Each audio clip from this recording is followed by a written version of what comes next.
Okay, I'm going to call the meeting to order with a pledge of allegiance to the flag, please, behind us. I pledge allegiance to the flag of the United States of America and to the republic for which it stands, one nation, under God, indivisible, liberty and justice for all. Thank you all. Now we can have a introduction. Start here. We're going to be a little training and techniques on that, East Mead Township. Fritz Snyder of Vernon Township. Renee Davis, Woodcock Township. Bryce Myers, City of Nebo. Rob Horvath, Vernon Township. Jill Dunlop, West Mead Township. And I'm Lyle Hubler, Salisbury Township. I need has everyone looked at the minutes of the April 20th? If so, I need a motion to approve the minutes. I'll make that motion. Fritz? Second? Second by Renee. All in favor? Aye. Opposed? The ayes have it. Treasurer's report. Yep, it's enclosed in your packet. If you have any questions, if not, we'll entertain a motion on that.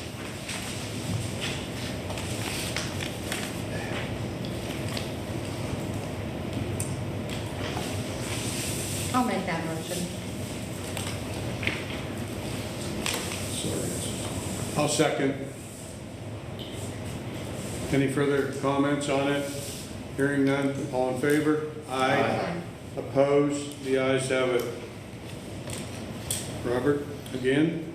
I will need a motion to ratify payments for $119.64 to Proud City for website hosting and $21.17 to Westmead for the GoDaddy domain renewal. I'll make that motion. Second? Renee, okay. Any further discussion on the motion? Hearing none, all in favor? Aye. Opposed? The ayes have it. Okay. I believe we can go to our local cemetery presentation by Kristen. You will? And I don't know that we've got a presentation per se, except for that, and Josh and Debbie are going to join me. Okay. So the Community Foundation manages several endowments for several cemetery associations throughout the county, and we also make grants to different cemetery associations with whom we don't already have a relationship. And I think all of you probably have one or more cemeteries in your municipalities. And what we've kind of been noticing over the past few years is that all of those cemetery associations that do have organizations around them, those folks are getting older, and the Robbie Horvath age range of people are not necessarily stepping up to fill those kind of roles.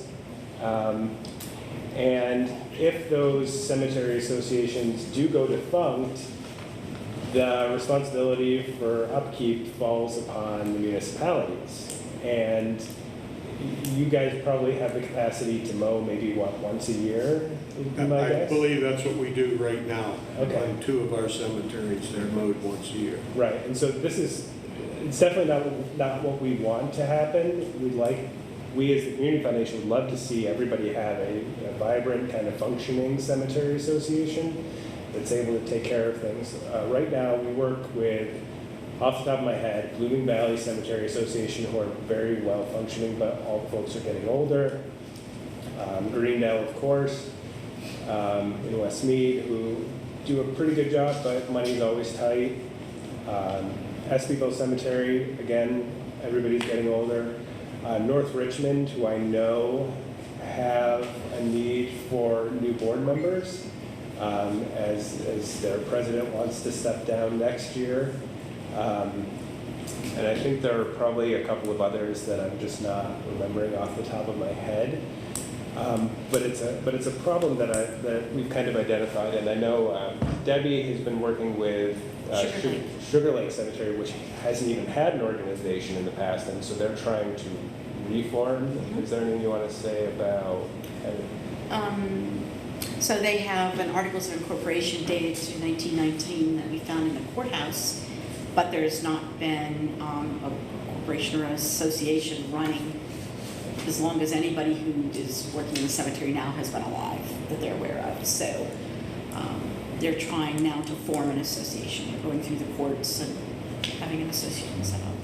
And that's another thing that we found out when we worked with Espyville Cemetery is that when the new tax laws came in the 70s or 80s, they didn't get registered with the IRS. They're like, well, we're just a charitable organization. It's clear.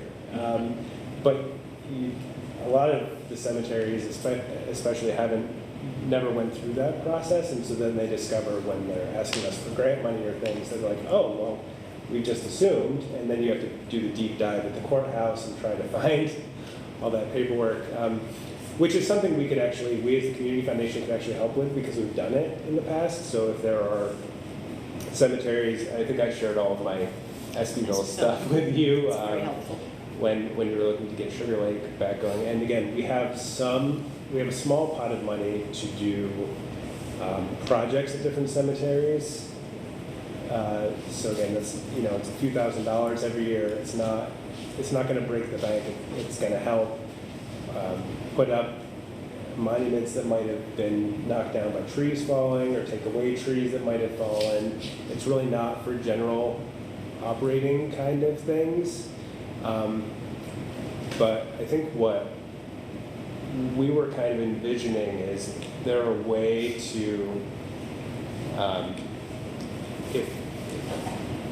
have the cemetery associations, at least that we know, reach out to them, tell us if they're worried about the future and who might be.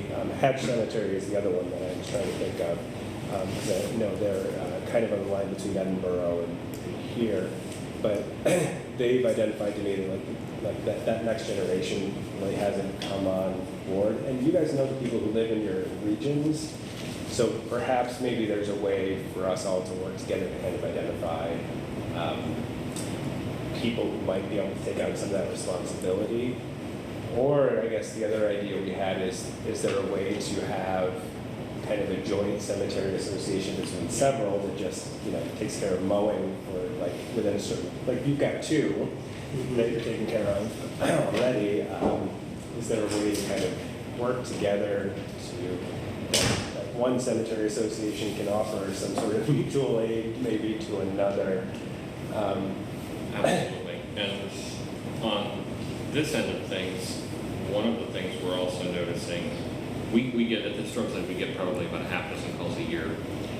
My relatives are buried in the cemetery. I don't know where the cemetery is. When I figure out where it is, it's 6 graves in amongst a group of trees. I don't know why, or it hasn't been mowed, or what have you. And I think one of the things that we have some records, including some records put together by the WPA during the Great Depression, that include in some cases plot maps of cemeteries.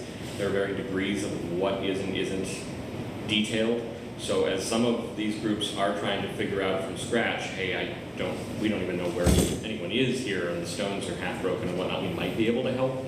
The other thing is we're glad to be the repository for either records or a duplicate set of records for that reason, so in the next generation, as some of these groups are aging out, so that those records aren't lost, including that stone over there is broken, but right now we have the records that say who's buried there, so we don't lose those pieces later. But I think you probably heard about people who are like, oh, well, I have this stone that we picked up in the cemetery, and it's just been in my parents' back of my car. For the same thing, the exact same thing happened. That's out in Hayfield Township. It was found in front of somebody's house in a ditch, and they went up to the cemetery and didn't see any broken ones, and they came and they called me, and I went out and picked it up a week ago, and I'm sitting here going, we're not entirely, it will end up at the Historical Society in hopes we can find the name on it and figure out where they should have been buried and get it back there, but that's you're not wrong. I've got a small one in the car right now, and it's a situation that between the group of us, if we can somehow help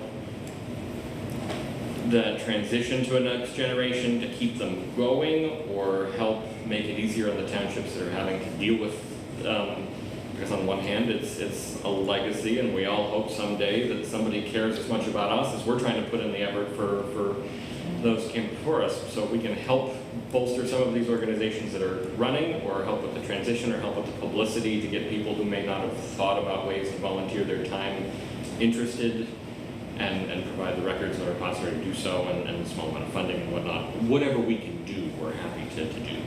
And we as the Community Foundation, we're keeping what we hope is a pretty accurate list of who are the cemetery associations that are still operating, who the contact person is for those. Again, those things are kind of hard to keep track of sometimes because there is turnover, and people aren't always letting us know, but we're trying our best to kind of keep that. So we can, one of the things that we can do is just reach out to everybody, ask them to make sure that they are keeping us updated when leadership changes, or if they are seeing, dire warnings in the future of what could happen, like if they're all 80 and they're like, hey, we're tired, we don't think we have the capacity for this anymore, to kind of alert us, so maybe we can be a conduit for each of the municipalities to say, hey, maybe you've got somebody nearby who like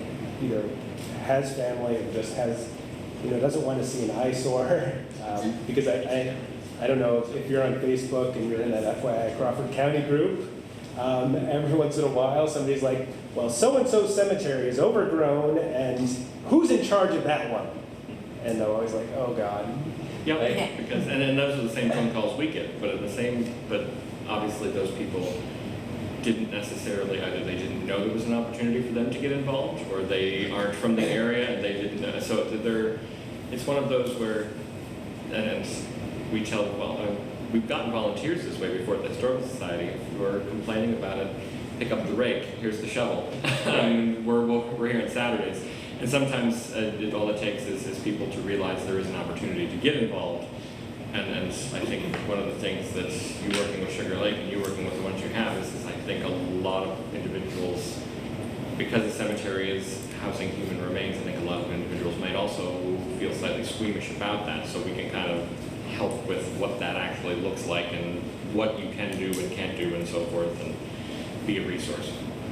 Yeah, for whatever reason, I've kind of become an expert in cemetery association law, but I also have an expert on call in Chris Junker, who's on the Greendale Cemetery Board.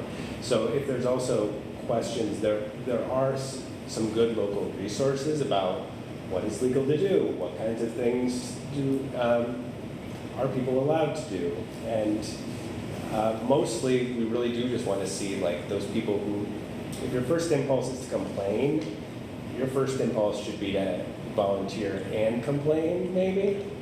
And so that's also maybe part of a joint kind of public relations campaign that we as a group can kind of do to say, hey, if you're seeing that this is a problem in your area, let us know how you can pitch in and help in some sort of way.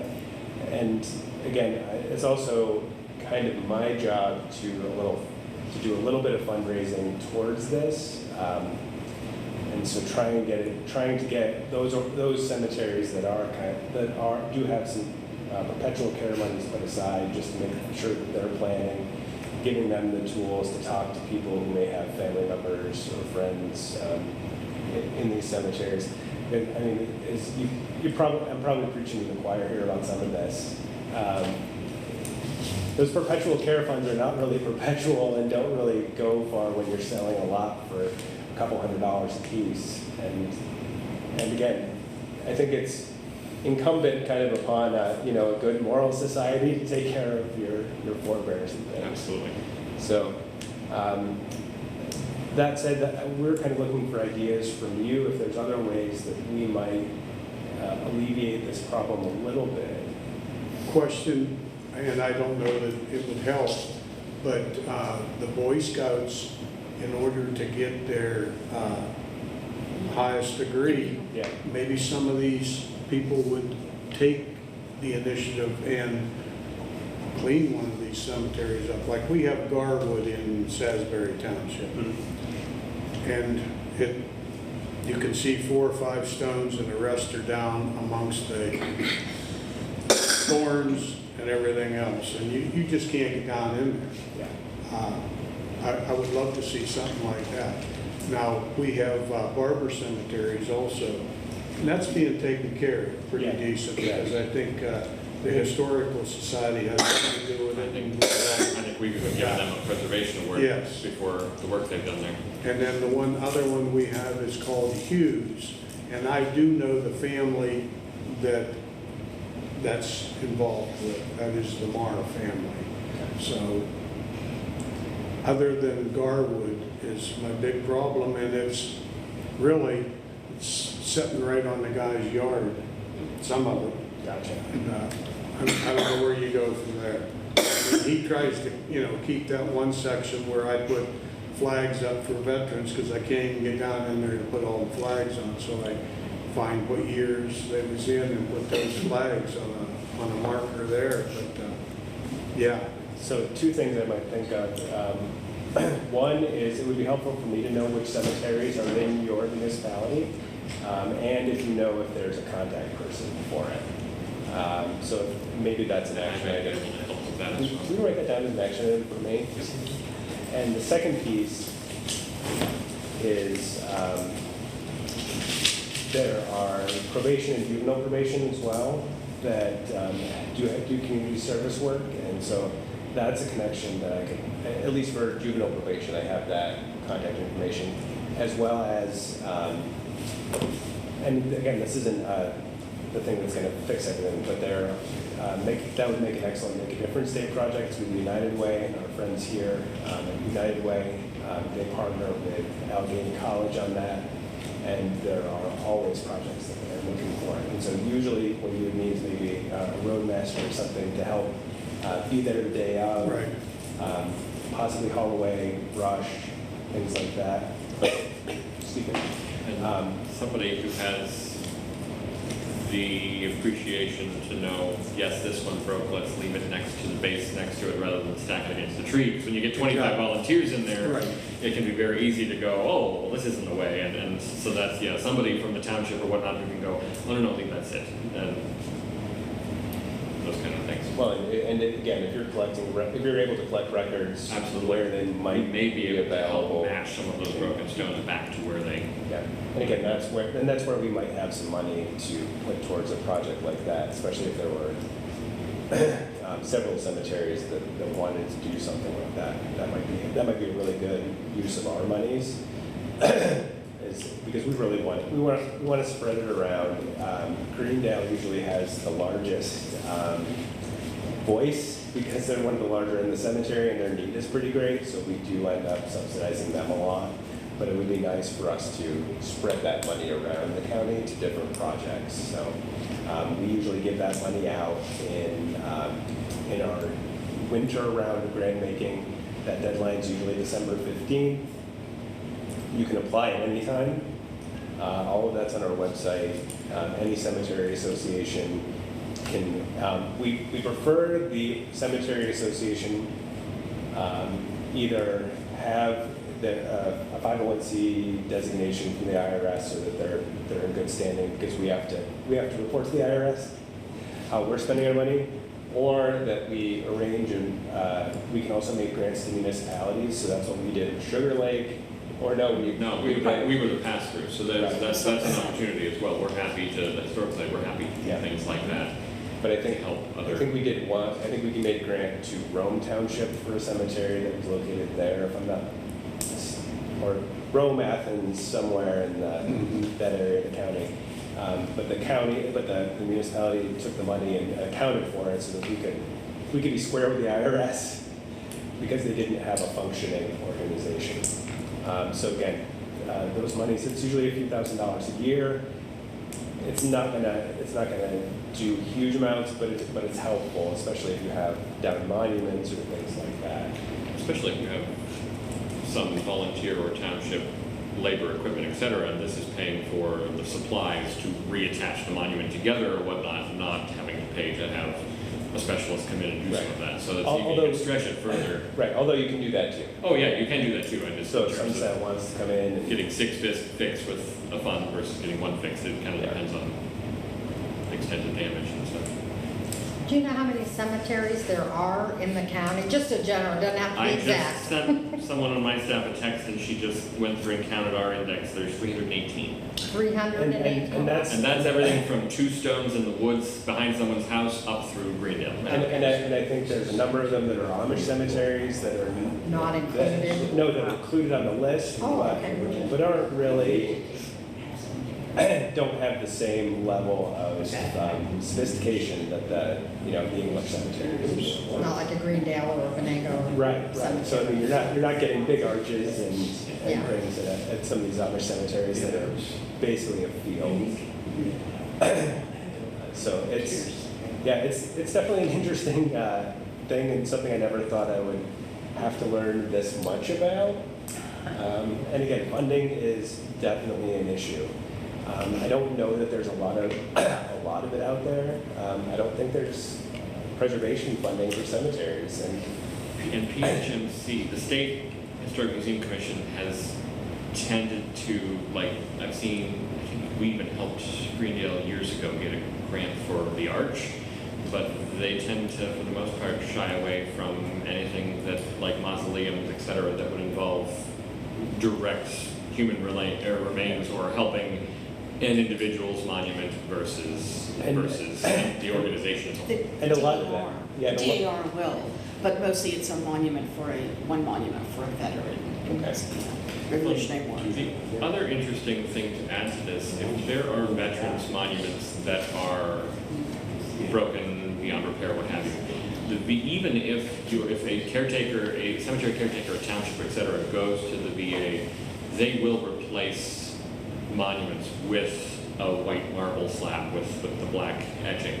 So if you've got one that's broken into 3 pieces and you're going, I don't know if this can get fixed or whatnot, if it's too far gone, if it's too worn or whatnot, they will bring in, if you'd like, one of those to assist with, to make sure that person's grave is not forgotten. That's new to me. I didn't know about that. Smith Cemetery in Hayfield Township, we helped them out with 2 of those, in 1812 and a Revolutionary War, that they brought monuments in to replace. And again, there's, if you think Arlington Cemetery, that this is the white marble, about yay wide, maybe 2.5, 3 feet tall, but it's something. Interesting. And the Veterans Administration is where we got our original list of the cemetery associations that we kind of added to. So Oh, fantastic, okay. I know Tony Giacomo down there does also try to keep track of this stuff, and so that's probably one. Yeah, absolutely. Yeah, they also quite often they keep the flag list for the groups that are going out for Memorial Day. So he does his best to keep things as accurate as possible. We get a call from them every once in a while going, Sure. we can't track down this caretaker, do you know who might be here? Kind of thing. Okay, so maybe between the 3 of us, we can The 3 of at us, least keep hopefully an accurate list. one of our big resources has been local undertakers as well, because they have to make the phone call to figure out where to have holes dug. So they, in many cases, if it's still an open cemetery, they've been able to help us with, oh, this caretaker's died, or it's been passed over to this is now the president for this group, and then so forth. So we can, between us, we can try to be as much of a resource as possible in whatever area we need in this capacity.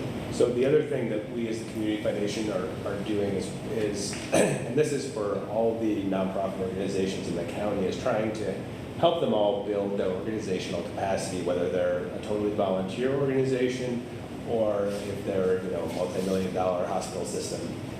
They all have board of directors. Each of those people on the board of directors has responsibilities, legal, ethical responsibilities.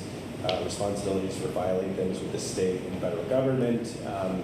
And so helping each of those organizations train the people on their boards, because I don't know about you, but usually when I get approached to be on a board, it's like, hey, we really need somebody on this board, and you don't know anything about them necessarily. And you don't know, and you don't know that, like, oh, if I join this board, I am literally on the hook for some of their monies if things go awry.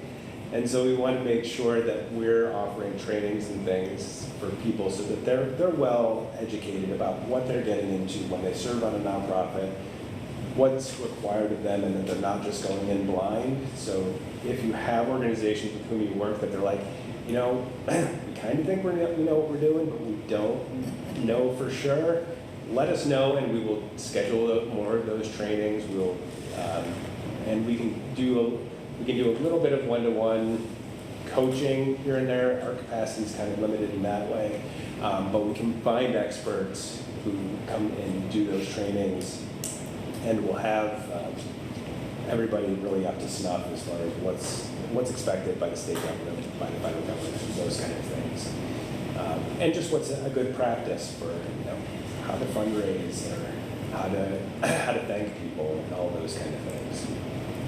So, would you be able to help someone who's trying to start a nonprofit?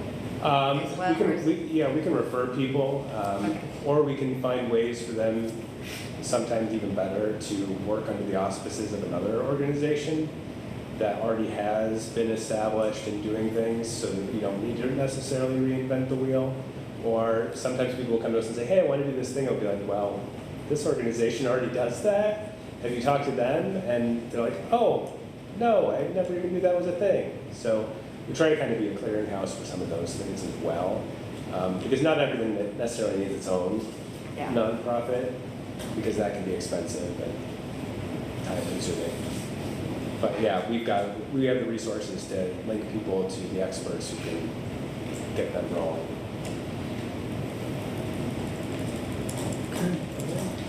Do you want to give a plug for Crawford Gives? Oh yeah, so we also do this thing called Crawford Gives. So we do a program, it's 3 days of giving, and people can give by credit card or by check to one of now, I think yesterday it was up to 162 different nonprofit organizations that serve the county in various ways, and we match usually pennies on the dollar, so we're putting some skin in the game. But the goal is to create a more generous Crawford County, and so people can give any amount to any number of different organizations. You can give $5 to tens of thousands of dollars, and some people too, to one of those 161 or more of those 161 organizations in one transaction. We give you one tax receipt, so that when you have to go to the IRS, maybe if you itemize your bill, tax bill, you have one tax receipt that you have to rely on. And then we turn around and give that money to the organizations that you've designated. And our goal, again, this is all part of our work to build organizational capacity. Most of those 160 organizations don't have full-time fundraising staff. A few do, but most of it is small nonprofit organizations or volunteer-led organizations who are really kind of the backbone of our community, doing the good work to, provide historical society services, to find, information about your forebears and all that kind of thing, to United Way doing programming in our community, your YMCAs and YWCAs and things like that. So, and cemetery associations, we've got a few of those in the mix. Question, no is a perfectly acceptable answer. Does it have to be a 501c3, or could a township apply to Crawford Gives for a cemetery as an earmark? We would be loath to do that. Okay. That's fine. I thought, I was going to ask you later, and I thought, well, everyone who needs to know that answer is sitting here. So. Yeah. Okay. But again, our grant funding program should be able to help on that front. help on some of that front too. Okay. Anyone? Any other questions? Any other answers? And again, feel free to reach out to me if there's things that come up after the fact and you want more information. I'm usually pretty available. And on this end, when it comes to cemetery records, et cetera, we are actively collecting in that front. So if you're sitting there going, what the Cemetery Association went defunct 40 years ago, and these boxes are in the township secretary's closet, let us know. And on the flip side of that, if you're going, hey, we're responsible for this, we can't guarantee we have something, because for us to have it, someone else had to have at some point brought it, but we may have some of the records to help identify where some of those missing stones might be underground there, and so forth. Okay. Thank you all, we appreciate it. Thank you. Okay, other business. Jill, PA COG. I was just gonna update everybody. We had authorized back in April to pay the PA COG dues of the $200, and we appointed you and, I think, you and Kevin Cole as the alternate and delegate, regular delegate and alternate delegate to PA COG. Now, we didn't get any newsletter, we never received an invoice, so we didn't actually pay the bill, but I just wanted to, so I called to say, are we missing an invoice? And we haven't got newsletters recently. Well, Linda Costa was her name on behalf of the Boroughs Association, was doing the PA COG. She retired, and the PA COG is kind of restructuring, so we're not probably going to have an invoice this year. We still have a few months left, but I doubt it, so it won't be this year. So there's $200 that we didn't spend. But next year, they anticipate by the end of this year having all their ducks in a row and having things figured out, so. Maybe 400 then. Oh, well. Hopefully not, but we're, but they just, you know, she said just to pass the information on, Okay. so they do anticipate doing something before next year. Okay, thank you. Anyone else have anything to bring up? We're awful quiet here today. What's the matter? All right, if nothing else to come before us, our next meeting is October 19, 2023, and it'll be at the Chamber office on Diamond Park unless something else appears. We were talking about The school, the Crawford Technical Center. yeah, we was talking about that. Now, hopefully, maybe we can hit that. But we'll remind everyone of where we're gonna be. Okay, if nothing else, I need a motion to adjourn. We'll go to A. Second. Robert. All in favor? Aye. Opposed? I guess we gotta close it. Thank you all for coming. Yeah.